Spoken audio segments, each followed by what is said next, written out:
بسم اللہ الرحمن الرحیم۔ السلام علیکم دوستو، فرحین ٹی وی میں خوش آمدید کہتے ہیں۔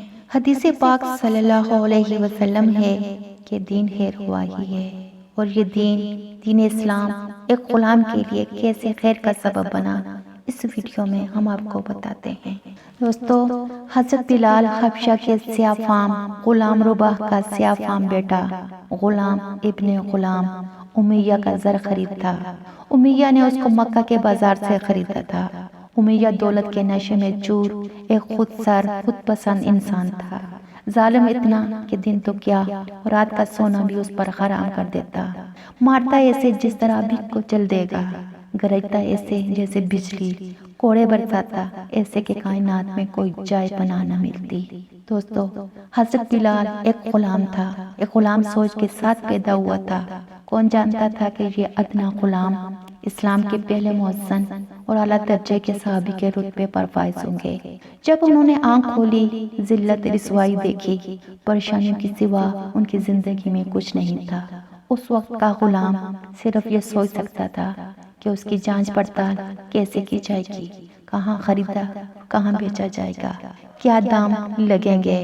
غلام کی زندگی میں بس ایک صبح ہوتی ہے یا ایک شام، وقت یوں ہی گزرتا رہتا ہے۔ غلام کی کھال کوڑوں کے لیے وقف ہوتی ہے، یہ کوڑے کسی بھی وقت لگ سکتے ہیں، کسی بھی بات پر۔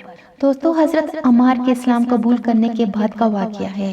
جب حضرت عمار نے اسلام قبول کیا تو بلال کو نہیں پتا تھا کہ وہ کیسے ان کے ہم زبان ہو کر ایک زندگی سے دوسری زندگی میں چلے جائیں گے۔ تو دوستو، جب حضرت عمار نے اسلام قبول کیا تو ہر طرف ہلچل مچ گئی۔ ابو سفیان، ابو امیہ، ابو لہب آگ بگولا تھے۔ عمار کو سب کے سامنے تقریباً گھسیٹتے ہوئے لایا گیا اور دھکا دے کر زمین پر گرا دیا گیا۔ لیکن اس وقت عمار کسی اندھے کی قوت کے زیر اثر بے خوف سب کی طرف دیکھے گیا۔ حضرت بلال بھی اس وقت وہیں موجود تھے، جو چپ چاپ دیوار سے لگے کھڑے تھے۔ ابو سفیان نے عمار سے پوچھا، محمد صلی اللہ علیہ وسلم تمہیں کیا سکھاتے ہیں؟ عمار بولے، وہ کہتے ہیں کہ اللہ کی نظر میں سب برابر ہیں، بالکل ایسے جیسے کنگھی کے دندانے۔ حضرت بلال سکتے کسی حالت میں تھے، وہ خوفزدہ تھے کہ یہ عمار کو مار ڈالیں گے۔ جیسے وہ دھوپ دھوپ جواب دے رہا تھا، ایک غلام کی طرح نہیں بلکہ آزاد لوگوں کی طرح۔ امیہ کا چہرہ غصے سے لال تھا۔ عمار کے ایک جملے نے ان کی نام نہاد ساکھ کا حشر نشر کر دیا تھا۔ عمار پھر کہنے لگے کہ محمد صلی اللہ علیہ وسلم کہتے ہیں کہ ایک اللہ کی عبادت کرو۔ ابو سفیان غصے میں بے پرواہ کہنے لگا، لیکن ہمارے تو 360 خدا ہیں جو ہماری امیدیں بدلاتے ہیں، یہ خدا ہماری روزی ہیں۔ اگر ہم 360 خداؤں کو چھوڑ کر ایک خدا کو مانیں گے جو ہر جگہ موجود ہے، آسمان پر، زمین پر، تو پھر لوگ مکہ کیوں آئیں گے؟ وہ غصے میں آگ بگولا تھا۔ بلال کی طرف اشارہ کر کے کہنے لگا، کیا یہ سیاہ فام بلال ہمارے برابر ہو سکتا ہے؟ بلال یکدم چونک گیا تھا، وہ اسی حالت میں تھا۔ امیہ نے بلال کو پکار دیا، بلال تم اس کو بتاؤ کہ تم میں اور ایک رئیس مکہ میں کیا فرق ہے؟ امیہ نے ساتھ بلال کو کوڑا تھما دیا، کیونکہ اس وقت ہر قبیلے کا ایک الگ خدا ہوتا تھا۔ ہر قبیلے کا کیا، ہر چیز کا الگ الگ خدا تھا۔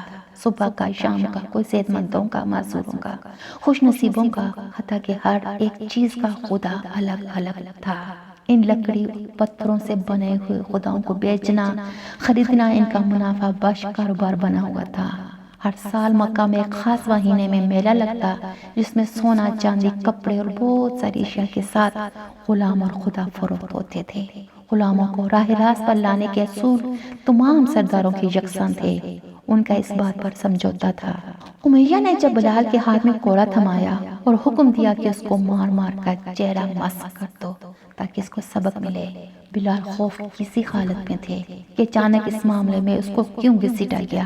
عمار نے اپنا چہرہ سزا کے لیے پیش کر دیا تھا۔ کیا منظر تھا، نہ ڈر نہ خوف، کوڑے کھانے کے لیے تیار۔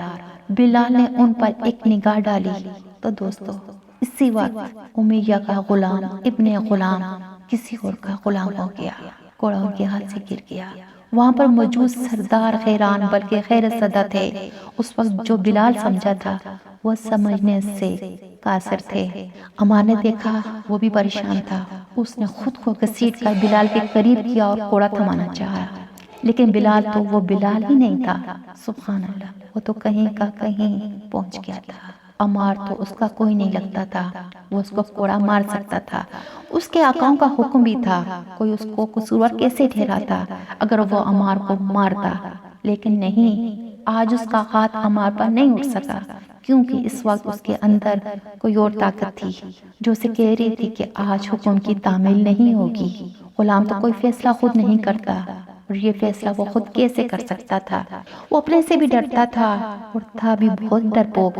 پھر یہ بہادری کہاں سے آئی؟ کہاں سے آئی طاقت؟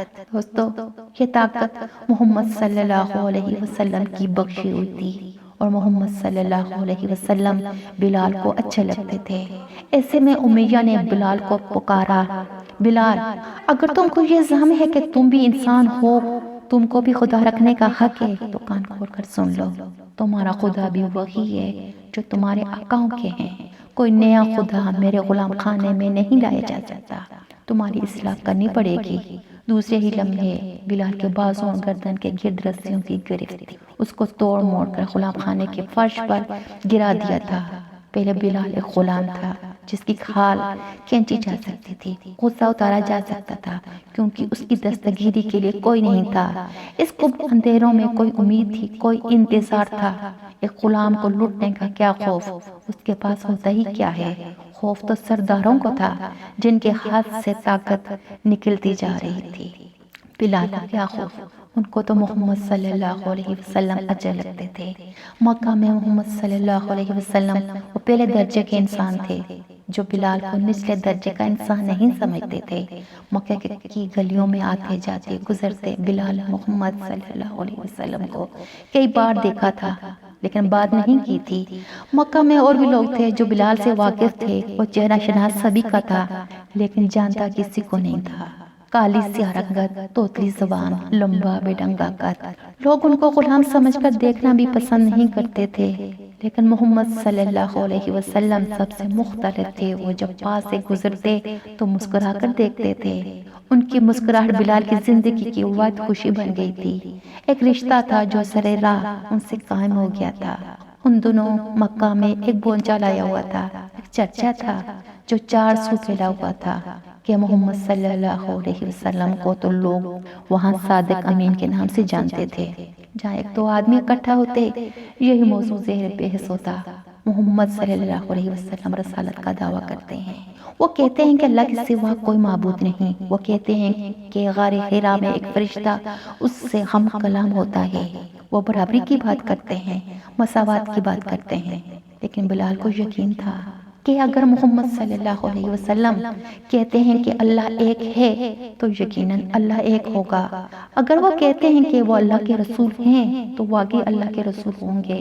اگر محمد صلی اللہ علیہ وسلم کہتے ہیں کہ وہ فرشتے سے ہم کلام ہوئے ہیں تو لازمی ہوئے ہوں گے۔